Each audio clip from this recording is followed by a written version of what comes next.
My wife stole everything during my illness. Her face when she saw my secret will was priceless. The air in the opulent, mahogany-paneled study hung heavy, thick with the scent of old money and the raw, heady aroma of newly acquired triumph. Lysandra, his wife of 15 years, stood before him, a predatory smile playing on her perfectly sculpted lips. Her silk dress, a shimmering cascade of emerald green, caught the light filtering through the stained glass window, an echo of the glittering future she so clearly envisioned for herself, a future carved from his very existence. In her slender, manicured hands, she clutched a stack of legal documents, each crisp page a testament to her ruthless efficiency and to what she truly believed was her ultimate victory. His victory, his life's work, everything he had painstakingly built from nothing, had been reduced in her mind to a mere stepping stone for her unbridled ambition. "It's all done, Theron," she purred, her voice a syrupy blend of false sympathy and barely contained elation. The sound grated on his ears, a discordant note in the otherwise silent room. "Every last asset, every stock, every property. Transferred. Secure. And all thanks to your unfortunate condition." Her eyes, usually so captivating with their deep, expressive pools, now held a cold, calculating glint that sent a shiver down his spine, not of fear, but of profound understanding. She genuinely believed she had stripped him bare, left him with nothing but the fading remnants of a life that was now entirely hers to control, hers to squander, hers to mold to her own capricious desires. He lay in his custom-built medical bed, the crisp white sheets a stark, almost blinding contrast to the turbulent storm brewing within him. His body, weakened by the feigned illness, seemed to confirm her narrative of his impending demise, a convenient prop in her carefully constructed drama. A subtle tremor ran through his hand, resting loosely on the pristine sheets, but it was not from frailty. It was the quiet tremor of anticipation, a shiver of the profound satisfaction that would soon engulf him, a silent celebration of a trap meticulously set. His gaze, steady and unwavering, met hers. There was no despair in his eyes, no fear, no regret for what she thought she had taken. Only a profound, almost serene calm, a stillness that baffled and perturbed her. She expected tears, outrage, perhaps even a desperate, pathetic plea for mercy. Instead, she found only stillness, a quiet, unreadable resolve. "You seem unusually composed, my dear," she finally said, a flicker of suspicion, fleeting as a shadow, crossing her perfectly composed face. "For a man who has just lost everything." A faint, almost imperceptible smile touched his lips, a secret known only to him. "Lysandra," he replied, his voice a low, steady rumble that belied his supposed weakness. "You underestimate the meticulous nature of a man who built an empire from dust. You see only the surface, the illusion, the carefully crafted weakness. But beneath the calm, there are currents. And some currents, his dear Lysandra, run far deeper than she could ever imagine, currents that would soon drag her under." Her brow furrowed slightly, a momentary crack in her facade of absolute confidence. A seed of doubt, tiny but persistent, had just been planted. She dismissed it quickly, however, attributing his words to the rambling of a dying man clinging to some imagined dignity, a last desperate gasp for control.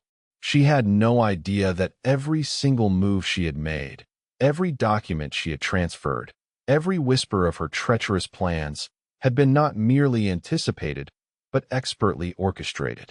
She had no idea about the true architect of this drama, the invisible hand guiding the narrative, nudging her towards her own carefully prepared downfall. She had no idea about the secret will, a will that wasn't merely a document, but a masterwork of strategic counterplay, designed not just to reclaim what was his, but to expose and dismantle the very foundation of her avarice, her insatiable greed. Her face, in that moment, suspended between triumph and the first whisper of an unknown dread, was indeed priceless. And he, Theron, The man she thought she had broken was merely waiting for the perfect moment to reveal the masterpiece. To truly understand the quiet satisfaction that permeated his very being in that pivotal moment, one had to first understand the arduous journey that had led him there. His life had begun not in luxury, but in the crucible of necessity, forged in the forgotten fringes of society.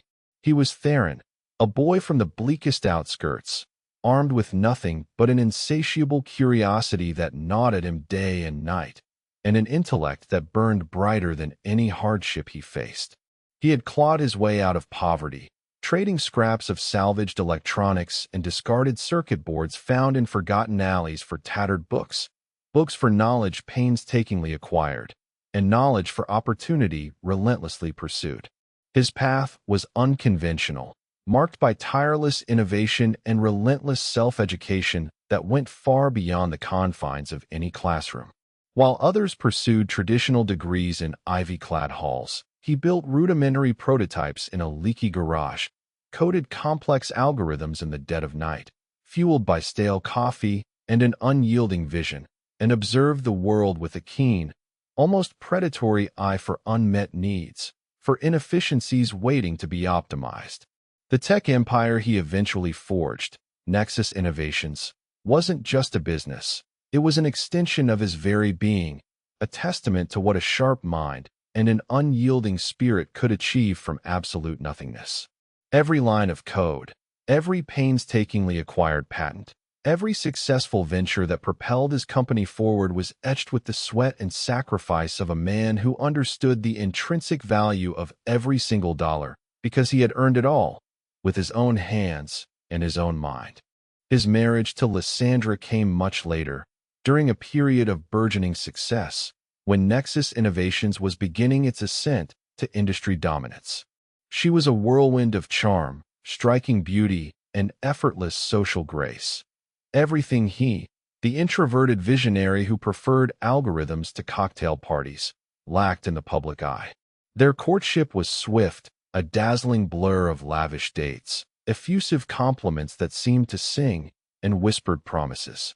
He was captivated by her vivacity, her seemingly genuine interest in his work, her apparent ability to effortlessly navigate the elite social circles that had always felt alien and somewhat tiresome to him.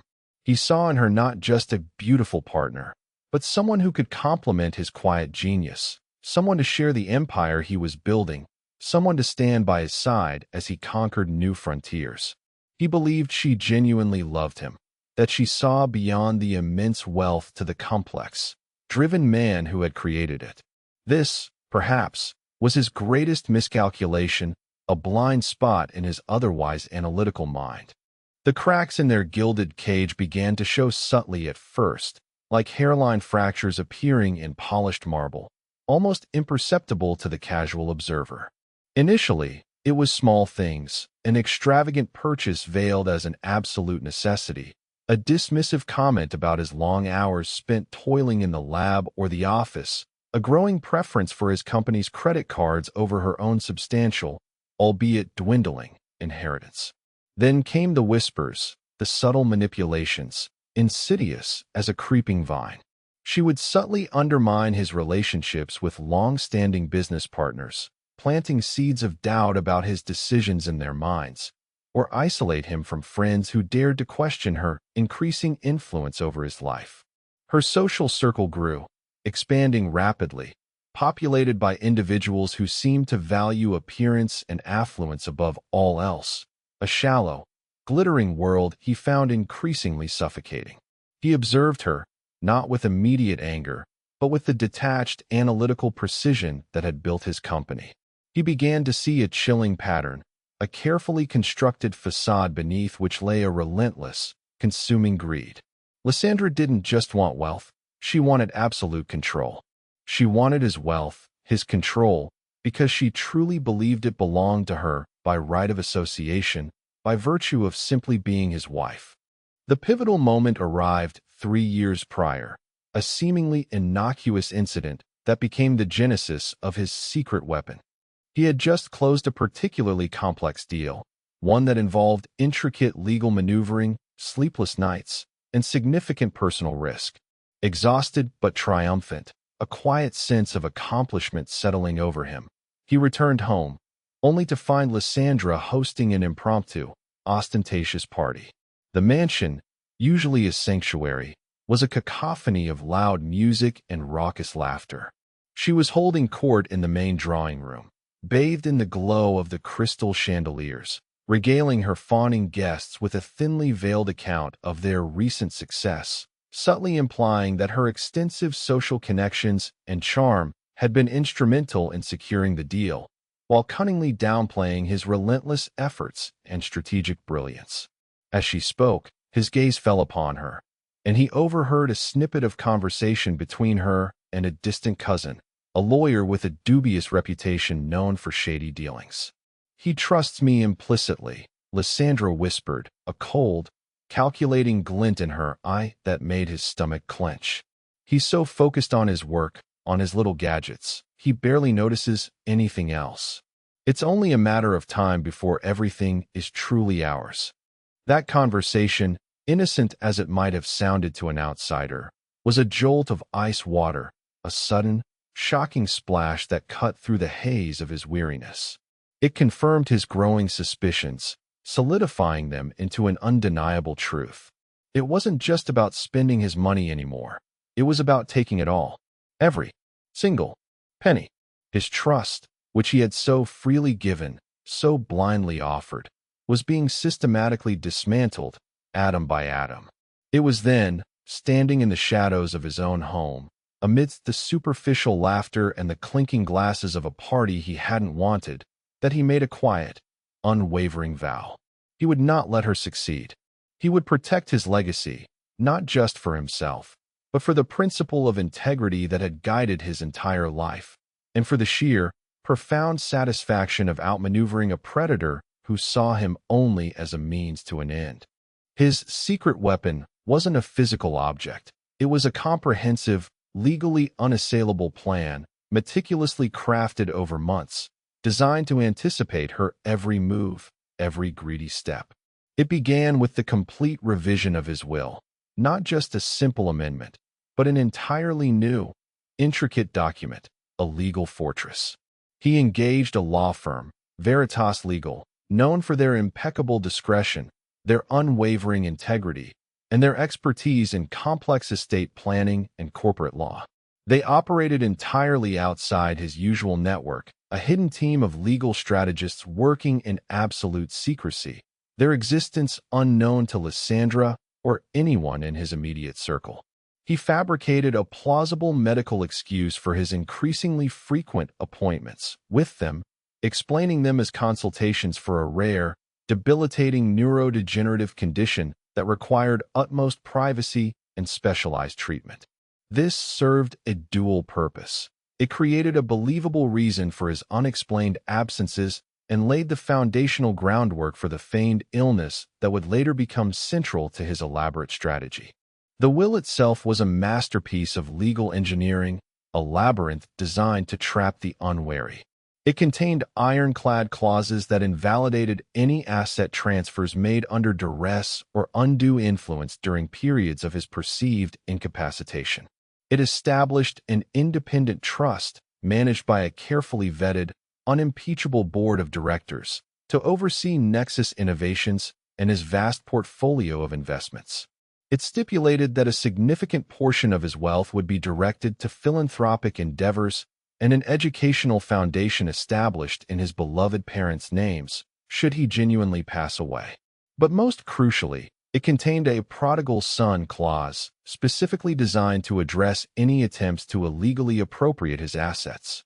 This clause stipulated that should any party be found to have unlawfully taken possession of his assets, not only would those assets be immediately reclaimed, but the offending party would be legally bound to pay a punitive sum equivalent to 200% of the value they attempted to seize, payable directly to his designated charities, and face immediate criminal investigation for fraud and elder abuse. The clause was a legal guillotine, waiting to fall. Beyond the intricate legal framework, he began to subtly reroute his personal finances, creating layers of shell corporations and offshore accounts that were virtually untraceable without highly specialized forensic accounting. These maneuvers were not for tax evasion, a practice he abhorred, but for robust asset protection, creating a financial ghost trail. He also started collecting evidence, painstakingly. Not just financial records, but conversations meticulously transcribed, emails carefully archived, and even strategically placed surveillance in his home office and private study, capturing Lysandra's increasingly overt schemes and whispered confessions. He leveraged his unparalleled tech prowess to create digital breadcrumbs, an invisible web of data that would, when the time was right, lead directly to her illicit activities, leaving an undeniable trail. His illness, which would later become the core of her strategy and his ultimate camouflage, was conceived then, not as a genuine affliction, but as the perfect cloak, the ultimate smokescreen. It was the perfect disguise, allowing her to believe he was vulnerable, incapacitated, and allowing him to observe, gather, and prepare, undisturbed by her suspicions. Every chess piece was moved with precision, every contingency planned with foresight. He was building a trap, and Lysandra, in her consuming greed, was walking directly into it, oblivious to the finely spun, invisible web around her. The stage was now meticulously set, the script written, and the lead actress, Lysandra, played her part with an alarming lack of self-awareness, her performance increasingly brazen. His feigned illness began subtly, a gradual onset of fatigue that mimicked the weariness of age, occasional disorientation that seemed like moments of forgetfulness, and a general decline in his physical presence, a slowing of his movements. He chose his symptoms with the precision of a master strategist, mimicking the early stages of a neurodegenerative disease, something that would appear progressive and debilitating, yet difficult to immediately diagnose with precision, allowing for ambiguity in Lysandra's narrative. Lysandra, ever the opportunist, seized upon this with a chilling eagerness, her eyes gleaming with avarice. "Theron, my love," she would coo, her voice dripping with counterfeit concern, a saccharine sweetness that made his stomach churn. "You look so pale. You must rest. Let me handle everything." And handle everything she did, with alarming efficiency. She began by subtly taking over his daily affairs, ostensibly to ease his burden, to provide him with rest. She dismissed his longtime executive assistant, Sarah, a woman he trusted implicitly, a loyal confidant for decades, under the guise that Sarah was too stressed to handle his fragile health and increasing needs. Sarah, bewildered and hurt, had expressed her concern for him, her loyalty evident even in her forced departure. In her place, Lysandra installed her own cousin, a financially struggling but easily manipulated man named Marcus, as his new personal aide. Marcus, though ostensibly there to help him, became her eyes and ears, reporting his every movement, every lucid moment, every interaction. With Marcus firmly in place, Lysandra began her systematic dismantling of his financial independence. First, she gained access to his primary bank accounts, claiming the immediate need to pay escalating medical bills and household expenses while he was too unwell to manage them himself. She then moved swiftly on to his vast investment portfolios, carefully accumulated over decades, convincing his bewildered financial advisors, some of whom had worked with him for decades and knew his meticulous nature, that he had granted her irrevocable power of attorney for health-related financial management.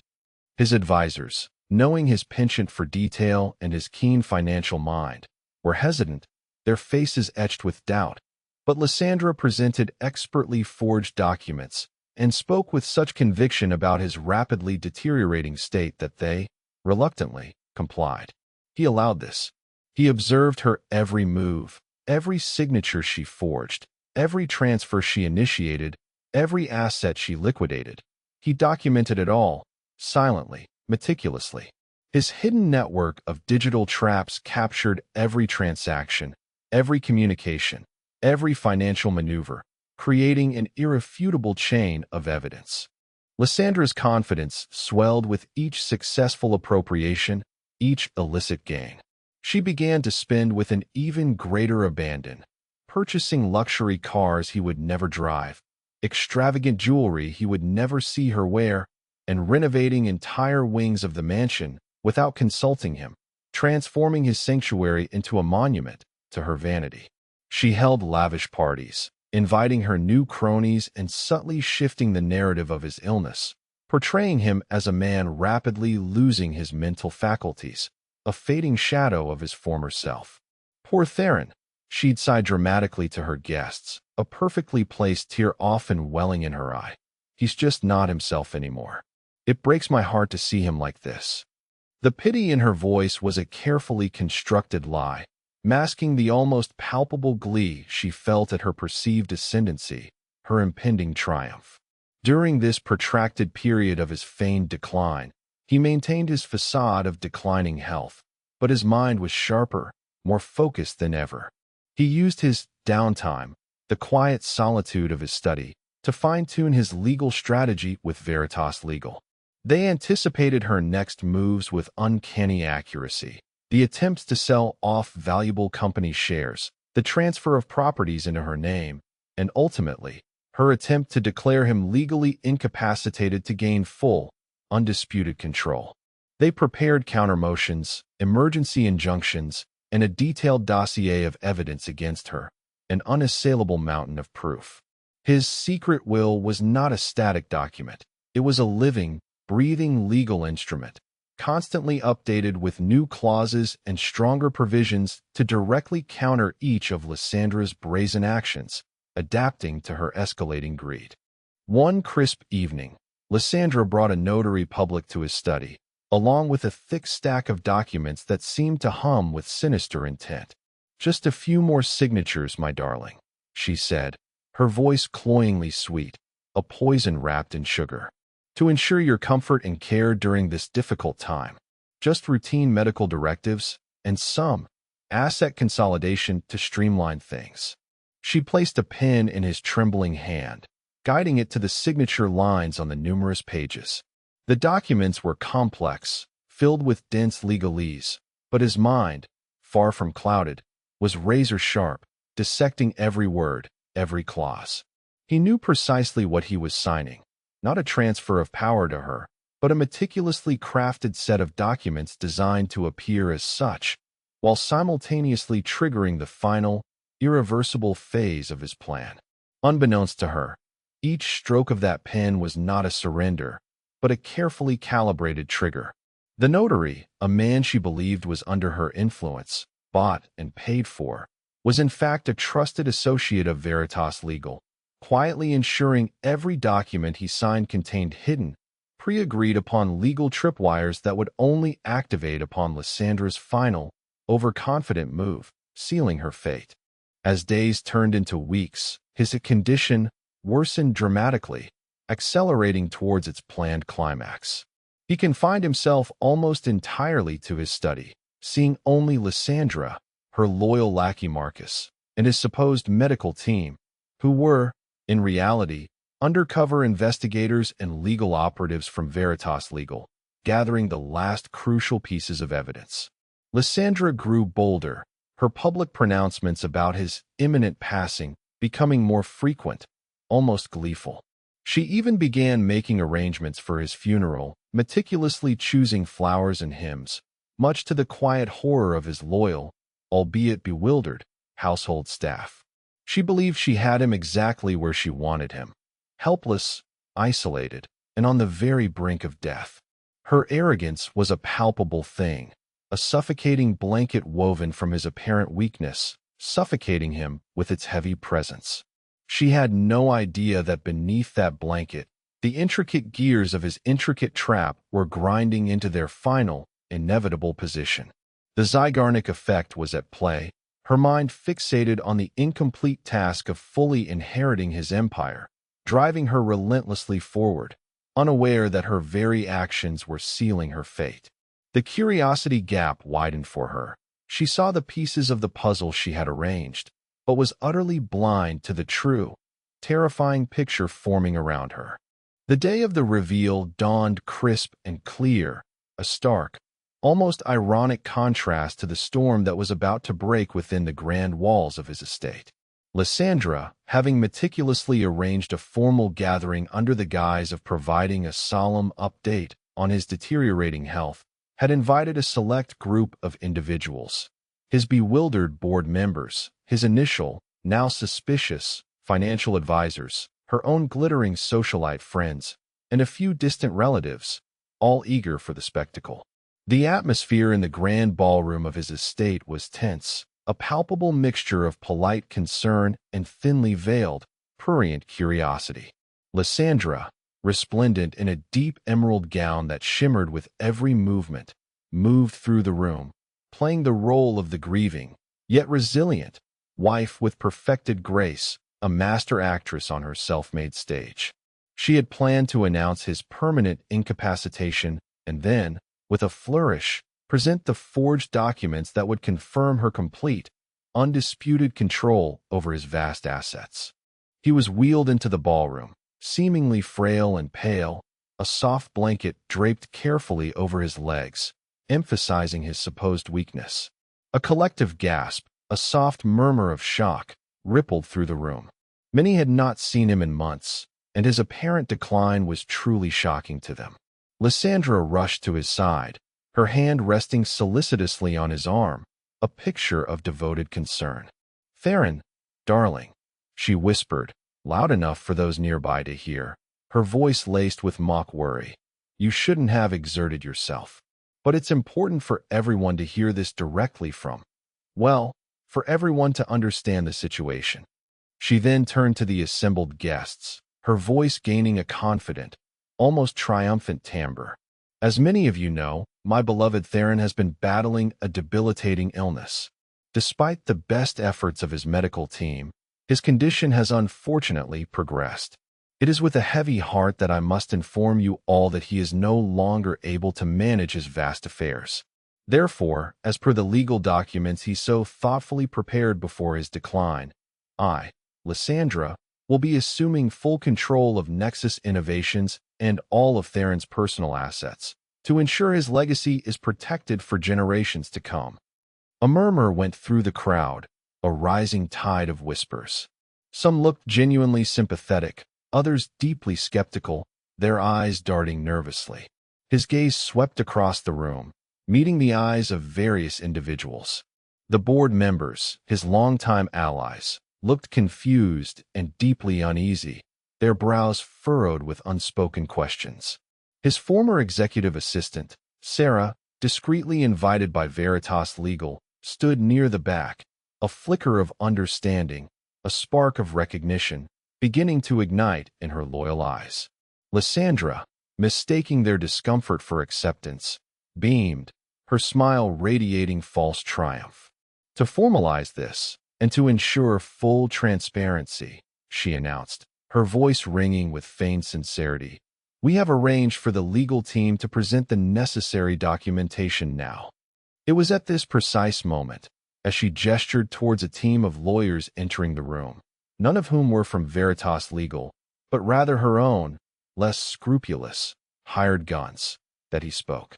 His voice, though quiet, resonated with an unexpected clarity that cut through the polite murmurs, silencing them instantly. "Transparency, Lysandra, is indeed crucial." All eyes snapped to him, every head turning as one. Lysandra's confident smile faltered, replaced by a sudden, jarring frown. She leaned in, her voice hushed, tinged with a new, dawning worry. "Theron, darling, you must rest. Let me handle this."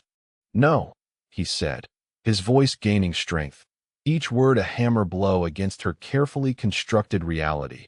He believed he would handle this himself.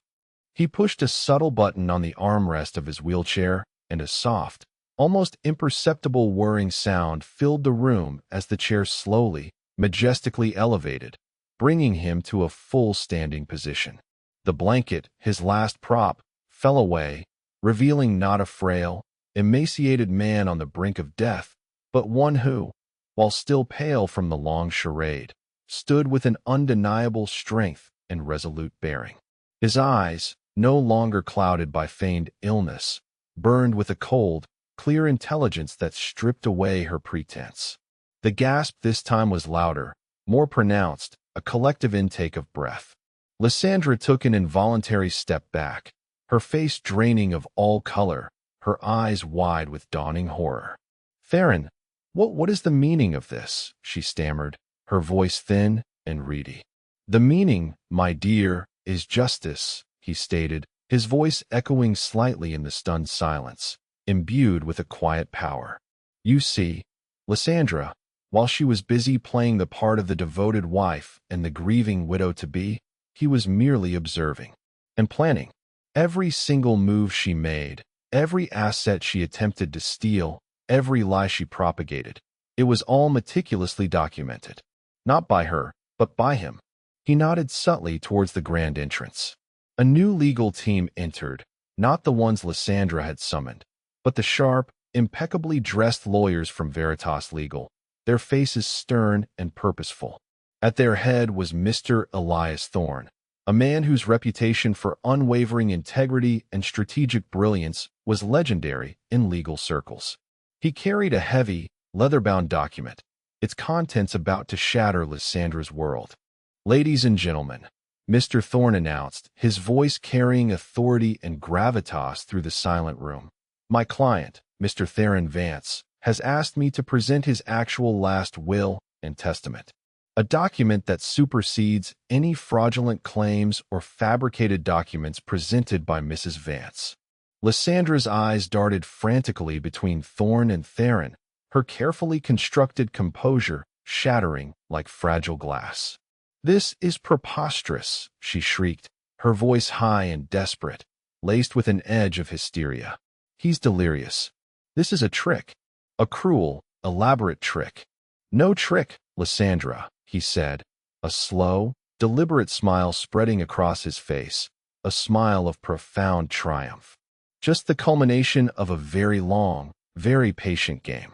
You see, the illness she so eagerly exploited, the decline she so readily announced, was a fabrication, a necessary ruse to allow him to observe her true nature, to gather undeniable evidence, and to put into motion a plan that would ensure his legacy and her just deserts."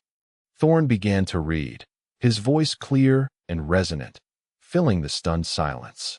He detailed the prodigal son clause, explaining how it legally nullified any asset transfers made by Lysandra and mandated a punitive repayment of 200% of the stolen value to his designated charities. He then presented irrefutable evidence, a deluge of proof.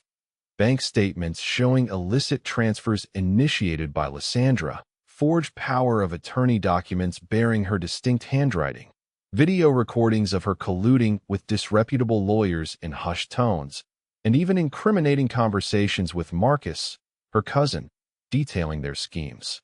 The raw data, captured by his hidden digital network, was projected onto a large screen that silently lowered from the ceiling, displaying dates, amounts, and Lysandra's unmistakable digital fingerprints. The sheer scale of her betrayal was laid bare for all to see, a chilling testament to her avarice. Lysandra stood frozen, her once beautiful face contorting through a horrifying range of emotions.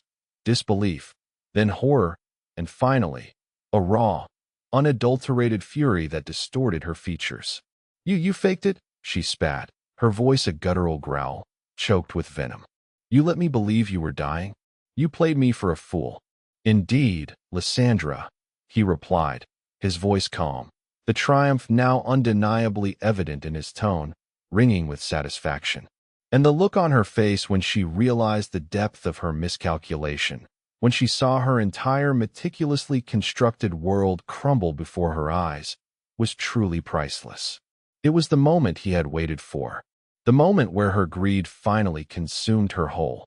The silence in the room was deafening, punctuated only by the soft clicks of cameras from a few bewildered journalists Lysandra had, ironically, invited to witness her triumph.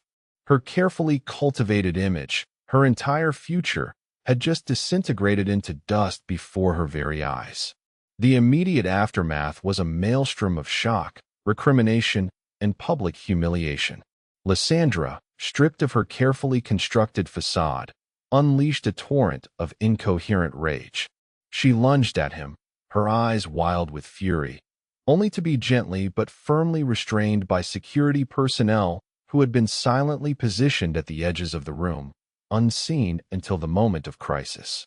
Her screams echoed through the grand ballroom, primal and desperate. "You'll regret this, Theron. I'll ruin you. I'll take everything." She had already tried, Lysandra, he replied, his voice steady, unwavering, and failed spectacularly. Mr. Thorne, with professional detachment that bordered on clinical precision, continued to lay out the legal ramifications. The prodigal son clause was ironclad, legally unassailable.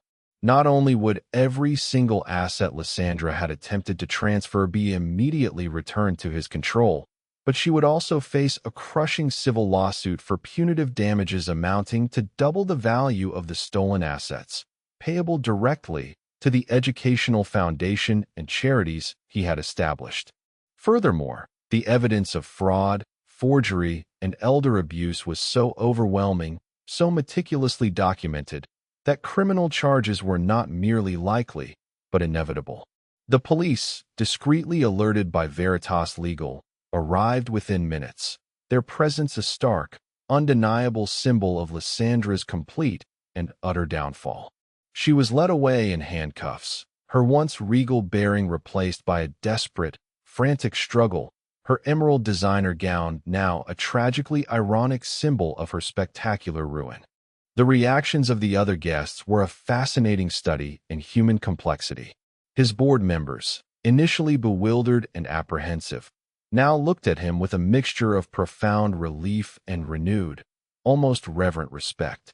They had seen through Lysandra's manipulative tactics, but had been powerless to act without his direct intervention. His initial financial advisors, who had been coerced by Lysandra's deceptive machinations, offered profuse apologies, their faces etched with regret and relief. Lysandra's socialite friends, who had basked in her reflected glory and enjoyed the lavish parties, scattered like startled birds, eager to distance themselves from the burgeoning scandal, their loyalties proving as shallow as their conversations.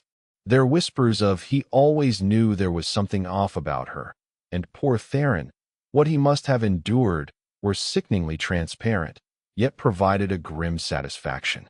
Marcus, Lysandra's easily manipulated cousin, attempted to melt into the crowd, hoping to disappear, but he too was apprehended, implicated by the undeniable digital evidence. His face was a mask of pathetic despair, realizing he had exchanged his meager ethics for a fool's gold that had cost him everything. News of the billionaire's betrayal and the fake illness revenge spread like wildfire through the media, captivating headlines across the globe. His story, once a private ordeal of profound personal betrayal, became a public spectacle, a modern epic of cunning and comeuppance. The narrative of Lysandra's insatiable avarice and his brilliant, cunning counterplan captivated the world, becoming a cautionary tale. Nexus Innovations, far from being destabilized by the scandal, saw its stock price soar, fueled by the public's fascination with the drama and widespread admiration for his strategic genius and unwavering integrity. The company, now firmly under the control of its independent trust, flourished, entering a new era of innovation and success. His loyal executive assistant, Sarah, who had been wrongly dismissed by Lysandra, returned to his side. Her loyalty was unwavering, her quiet competence a balm after the chaos, a steady presence in the storm's aftermath. They began the methodical, painstaking process of untangling the legal mess Lysandra had created, a task that was arduous but ultimately profoundly rewarding.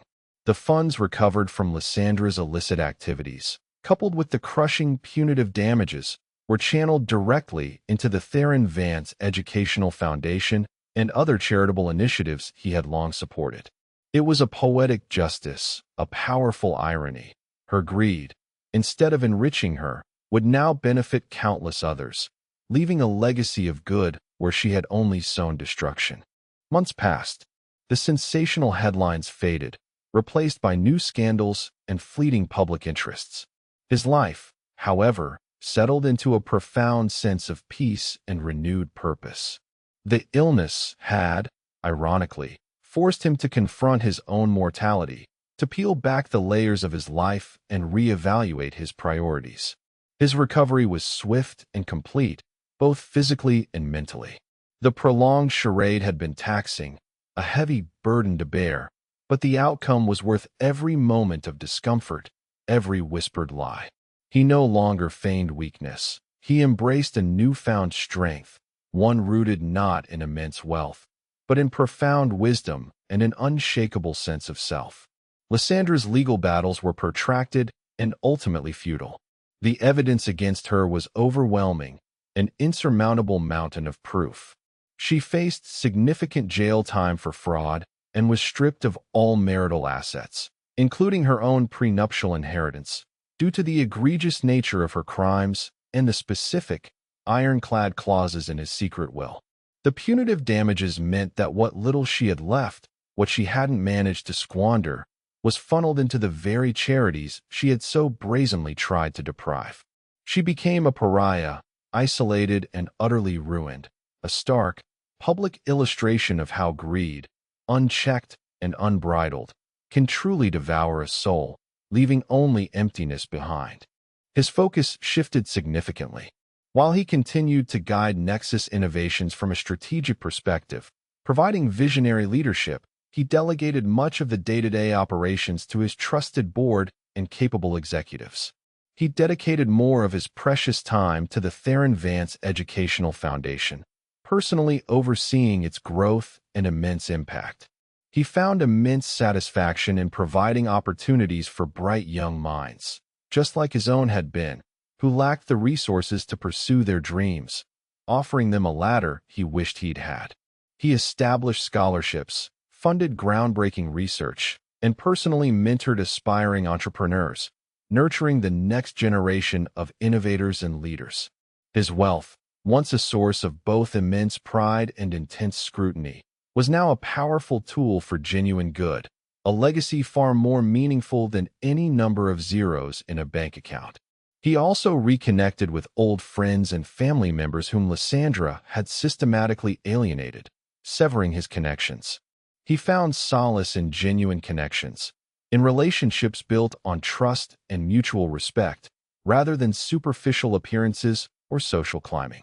The entire experience had been a harsh, painful lesson in discerning true character, but it had also, unexpectedly, reaffirmed his belief in the inherent goodness of many. Life, for him, became a tapestry woven with purpose and quiet contentment. He traveled, explored new fields of knowledge, and continued to innovate, but now with a profound sense of balance, a calm that had once been feigned but was now truly his. The sting of betrayal had faded, replaced by the deep satisfaction of having navigated a treacherous maze with unparalleled intelligence and foresight. He had not sought revenge out of malice or petty spite, but out of a fundamental need for justice, a deep-seated need to protect what he had painstakingly built and to teach a necessary, albeit painful, lesson to those who mistook kindness for weakness. The ultimate moral of his story is this: true wealth lies not merely in what one possesses, but in what one can protect, and more importantly, what one can contribute to the world. Character is revealed not in times of prosperity and ease, but in moments of adversity, when choices truly define a person. While greed can blind and corrupt, true intelligence, coupled with unwavering integrity, will always find a way to prevail against even the most cunning adversaries. Never underestimate the quiet strength of a determined mind, for even in perceived weakness, the seeds of victory can be sown, blossoming into profound triumph. And always remember, the most valuable assets in life are not material, but the intangible ones: trust, integrity, and the enduring power of a well-executed plan. And there you have it, the story of how a man turned the tables on betrayal, transforming what could have been his ruin into a resounding triumph of strategy and justice. This channel is dedicated to sharing stories of resilience, unexpected twists of fate, and the profound lessons life teaches us about human nature. If this story resonated with you, if you found it compelling and empowering, you will find many more narratives of justice, integrity, and personal growth right here on our channel. For those who seek more narratives that delve into the fascinating complexities of human behavior and unexpected comeuppance, he encourages them not to miss out on the next deep dive. Make sure to subscribe and hit that notification bell so you are always the first to know when a new story drops. Now, he is curious to hear from you. Has anyone ever faced such a profound act of ingratitude or betrayal in their life? How did they navigate it? Or, if they were in his shoes, what would have been their first move? He invites viewers to share their thoughts and experiences in the comments below. Their insights and perspectives are always valued here.